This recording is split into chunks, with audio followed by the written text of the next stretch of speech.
Hey, I'm John Cannell. Today on Preppy Kitchen, we're making a light and fluffy potato bread. So let's get started. First off, you want half a pound of russet potatoes. We're gonna give those a really quick peel and then slice and boil them. These need to be really fork tender because you're gonna get the fluffiest, softest bread from the starch in these potatoes. I don't really think about it much, but potato bread is one of my favorites. As a kid, I loved it for sandwiches, and as an adult, if I was having like an afternoon tea or I want a really great sandwich, and it's actually really easy to make at home. Now you're gonna cut your potato or potatoes into 1/2-inch thick slices just so it cooks up really well. Transfer your potato slices into a medium pot, and we're gonna fill this with cold water until those slices are covered by about 1 inch of water.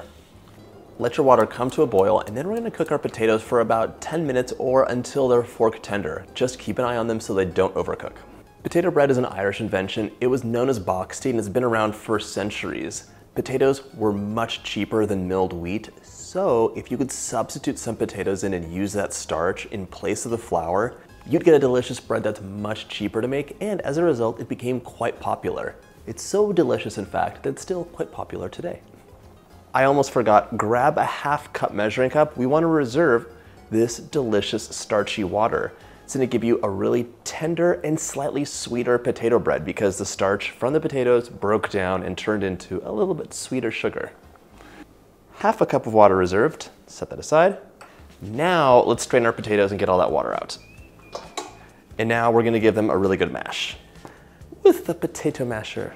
Woo-hoo-hoo. You can use the back of a fork or a potato ricer if you'd like. All mashed up nice and easy. We're using russet potatoes as opposed to like a Yukon Gold or something like that because they get really fluffy and break apart. The other potatoes, if you work them, tend to get a bit gummy. Now we're gonna measure out 1 cup of our mashed potatoes. Don't press it down too much, just kind of give it a light tamp. Set your potatoes aside, grab your yeast as well as your mixer. In the bowl of my stand mixer, I'm adding my mashed potatoes, 1 cup of warm milk, it's about 110 degrees, and a 1/4 cup of sugar to bring everything to life and make your bread a bit softer and sweeter. As well as 1 packet or 1/4 ounce, 7 grams of instant yeast. Okay, these guys will wake up right away. We're gonna give this a whisk. Normally you'd have to let the yeast come to life and get foamy. This time we're gonna go straight on and add the flour and butter. So grab your all-purpose flour and a scale if you're using it too. My potato water was just a bit hot, so I waited an extra minute to add it in. So now we're gonna pour that in, 1 final whisk. At this point, you'd normally be waiting 5 to 10 minutes for your yeast to wake up, start foaming up and come back to life. But here, we're gonna go straight on to adding the flour and butter because the yeast is instant. For this recipe, we want 5.5 cups or 660 grams of all-purpose flour. And as usual, I'm using a scale. By the way, if you love delicious things and you haven't subscribed to the channel, hit that sub button. There's 2 new videos every single week with tons of shorts too, so there's always something delicious on the way. Perfect 660 grams. Let's add in 1/3 cup of unsalted butter, and as you can see, this is very nice and soft, so it'll incorporate really well into our dough. I'm just cutting this into chunks. Now we're gonna add our flour in, just dump it all in. Attach your dough hook, and let's get to mixing. Lock your mixer down, and now we're gonna mix on low for 5 to 8 minutes until it comes together and can pass the window pane test. While it's mixing, sprinkle in 2 teaspoons of salt.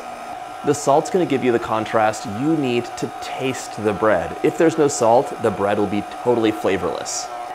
And also, salt and yeast are not best friends, so I like to add it in last. But if you dumped it in with the flour, it's totally fine.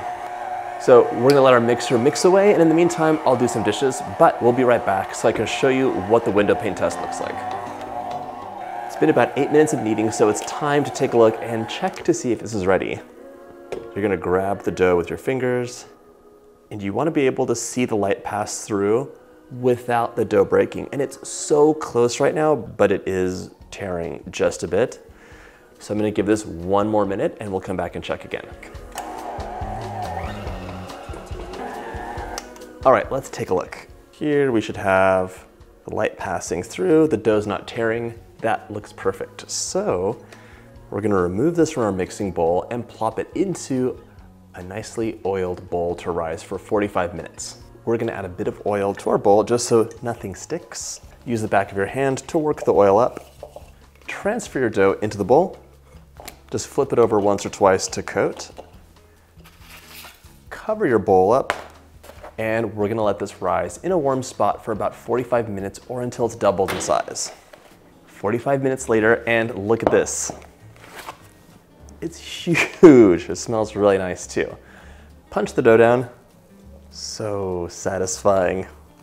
I'm gonna grab a little bit of flour and sprinkle it on my counter. Dump the dough out. Do not forget to set your oven to 350 so it's nice and hot by the time our second rise is done. 350 on. Divide this into 2 equal pieces, each being about 700 grams each. Now we're gonna press and shape this into a 9 by 6 inch rectangle. Just lift it up and let gravity do the work. What we're doing now is gonna create some structure for the bread so it has a beautiful crumb inside.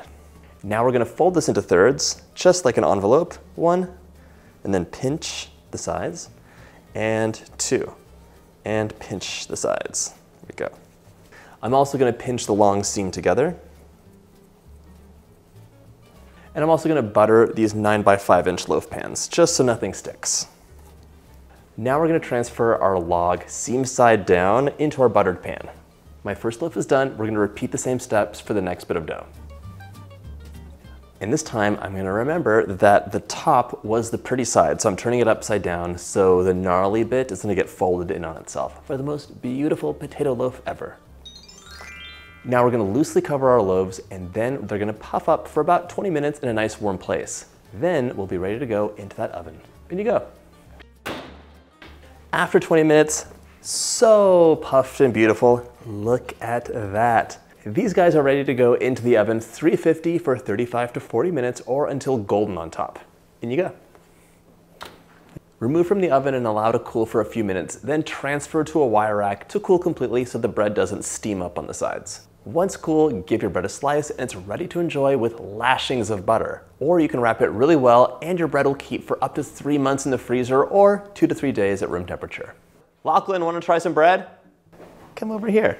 Does it taste like potatoes? Give it a smell. How does it smell? It smells like bananas. How does it taste? Good. It's incredibly soft and just slightly sweet. It's so good. I hope you get a chance to try this recipe, and if you like my videos, go ahead and hit that subscribe button and check out my bread playlist.